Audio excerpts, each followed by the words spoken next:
What's happening, everybody? Welcome back to Sfogo, and today we're going to talk about this luscious beauty, Shermie, who looks absolutely wonderful. I really love what Netmarble has been doing, especially with the aesthetics of their face, guys. The detail and the lips, the way her nose looks, the hair, the lines in her hair.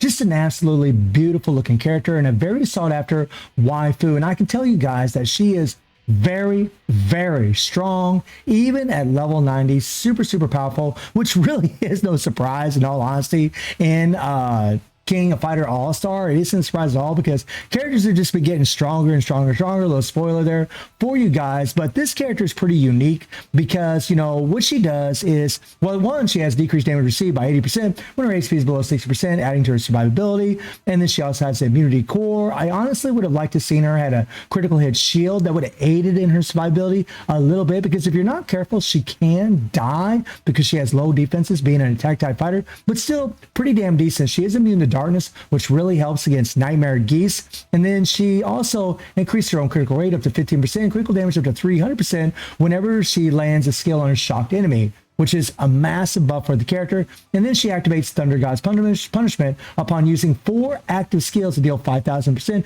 additional damage per lightning stigma stack to the enemy with lightning stigma stacks, and removes all lightning stigma stacks. Pretty much a built-in explosion in her core passive. And then applies 1 lightning stigma to the target with landing in an active skill 1 or active skill 3 up to 4 stacks. So literally using her skill 1 and 3 is very important for her skill rotation as far as doing as much damage as possible. And then she has another increased critical rate up to 15%, critical damage up to 75%. For 5 seconds when landing an active skill 3 against the enemy when lightning stigma stack is applied. So whenever you have lightning stigma stack applied and you hit that 3, she does a ridiculous amount of damage. Now, her first skill gives her hyper armor, which can be a little bit annoying whenever you do play with her, as I'll explain here in a little bit. But 4 seconds of hyper armor, and it also resets the 3rd skill. The 2nd skill will actually reset her first skill a couple times. Now, this is really important whenever you're playing with her and when you're using a certain rotation for the character to get the most damage out of her. She also has a stun for 3 seconds when landing a skill on an opponent, and she has decreased defenses and increased target damage received by 100%, which really does make her a really good support on top of the 600% increase to attack. And her 3rd skill, to deal physical damage to 90% of attack every 0.15 seconds for 1 second, is really important on landing characters that are affected by shock because of her core passive. Where you do that 3rd skill, you're going to get all that extra critical rate and critical damage, and then increase your own active skill damage by 200% for 5 seconds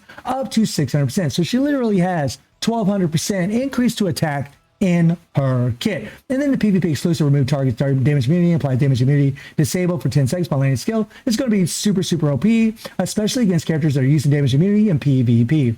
Her 3rd skill resets her own active skills, which is really great for her rotation. And then her finisher, you know, no big deal right there. We'll talk about that more. And then her striker, guys, is actually really good because she actually increased all team members' attack by 12% for 10 seconds. Really nice, boosting up your team. But she also applies lightning to all enemies on the screen, which is awesome. And then decreased active skill cooldown by 1 second. So very OP striker effect. Now, her 3PG gives her 55% increase of attack after she uses, so it's a massive buff. And for this character, and for Chris, by the way, increasing their attack is massive because they have explosions built into the kit. The more attack that they have, the more explosion that they're actually going to do. And this card set is actually very good for her because it increases critical rate by 7%, increases CP as well, and then it has a 30% chance to increase your PG bars. But the increased attack by 50% is awesome. And by the way, I've tested this on Iori, and it is the strongest set for Iori. I know a lot of people were actually wondering about that. It is the best set for him. You'll get the critical rate by 10% when attack type fighter lands a skill, increase critical damage by 20% when extreme fighter lands a skill, down 20%. And these are just the same old things. And of course, increase attack by 30% when landing a skill on a darkness or shocked enemy, which is great for Chris and Shermie, obviously. Now, I'm using these sets. I actually because these sets are transcended, they're actually transcended for attack type fighters, I just seem to do more damage with these 2 option cards than what I do with her increase to attack by 30% card. The option card that you can actually get from the banner is a good one for sure. And I think if I had it transcended, it probably would be better than, you know, one of these cards right here. I actually tried this card here, which actually is transcended for attack type fighters, but it didn't really seem to do as well as these right here. And then of course this card here does give you 30% increase of attack, which is very good for Chris and Shermie. But again, because my option cards that I have equipped to Shermie are already transcended for attack type fighters, I'm getting extra critical rate and critical damage. I just do more damage with these, and that's why they're equipped. And of course her affinity is at level 10. Now, because of the way that Shermie is set up, the way that you have to play her is you always want to start with her second skill. The reason you want to start with the second skill is because it resets her first skill. And every time you hit her first skill, it resets the third skill. So literally what you want to do, just like her extreme focus EX core, is you want to start with the second skill, and then you want to spam the 1-3, 1-3, 1-3, 1-3, and there's a 15-second cooldown on them, right? So you won't be able to do it all the time, but that's how you want to start off the fight. And you'll see what I'm talking about here. Now, I'm going to use Iori as a striker because Iori is a A7 character. He has a lot of CP. There are other options that are better, but on my account, they need to be leveled up more in order to get more CP, so that way I can do more damage. I actually do more damage with Iori. I've tested this over and over and over, but he really isn't the best, guys. EX Chris and EX Shazura are actually really, really good as far as supports. Keo here is actually really good too, but Shazura adds blast damage. Very, very strong, but because she's only A1, I still just get more damage out of using Iori. So let's take him for a run, guys, and let's see what happens. All right, so we're going to do that again because I accidentally switched into character. Didn't mean to do that. Kind of threw off my whole rotation as far as what I'm doing. But whenever you play with Shermie, guys, you want to hit her second skill first so you can reset the first skill, and then the first skill can reset the third skill. So it's literally 2, 1, 3, 1, 3, 1, 3, just like this right here. And then hit your default, and then do 2, 1, 3. You'll still have that hyper armor up.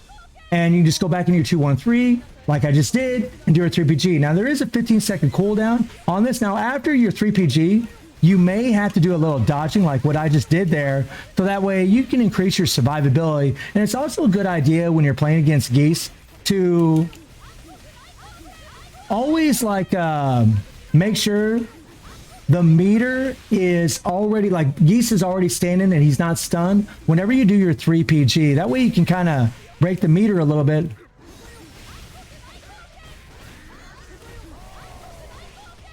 Okay, I'm gonna get out of here. We're gonna take a big explosion. Oh, the pain. There we go. Nice, nice, nice. And like right here, guys, what we want to do is we just want to keep plowing on some damage here. There we go. Right when he gets broken, that's when we want to do our 3PG. So we can kind of break the meter a little bit and try to aid in her survivability.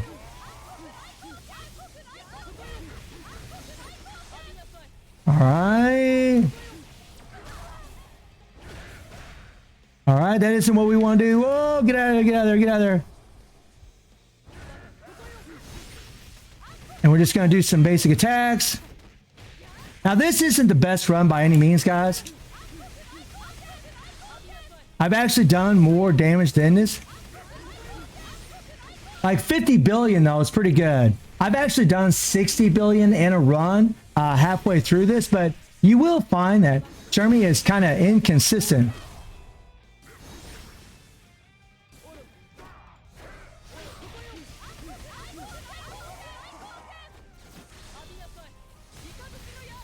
There we go. All right, we're just going to kind of keep going, keep going, keep going. And there we go. Perfect. Now, one thing that does suck is that her shock has to land on a target. So if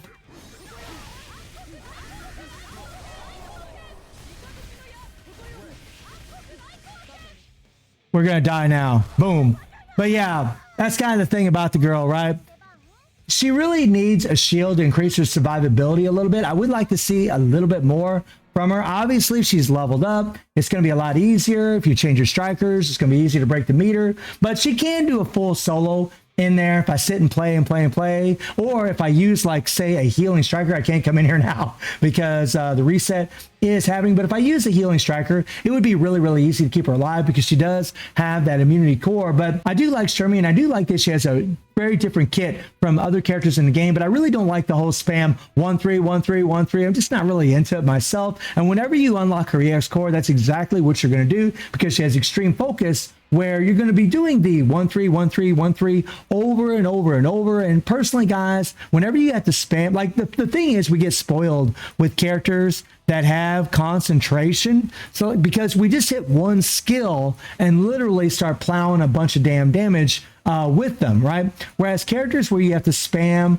you know, 2 different skills over and over and over is a little bit annoying, right? And I do notice that her damage does seem to be a little inconsistent. Like sometimes, like I said, guys, I've gotten 60 billion 1 minute into that run against Nightmare Geese with the exact same build that I showed you. And then sometimes I'll get like 45 billion. Sometimes I'll get 50 or 55 billion. It really just depends on how many critical hits she's actually doing. Maybe if I use different card sets, it'd be a different story. But the truth is about Shermie, guys, she is a very, very strong character. Is she the strongest?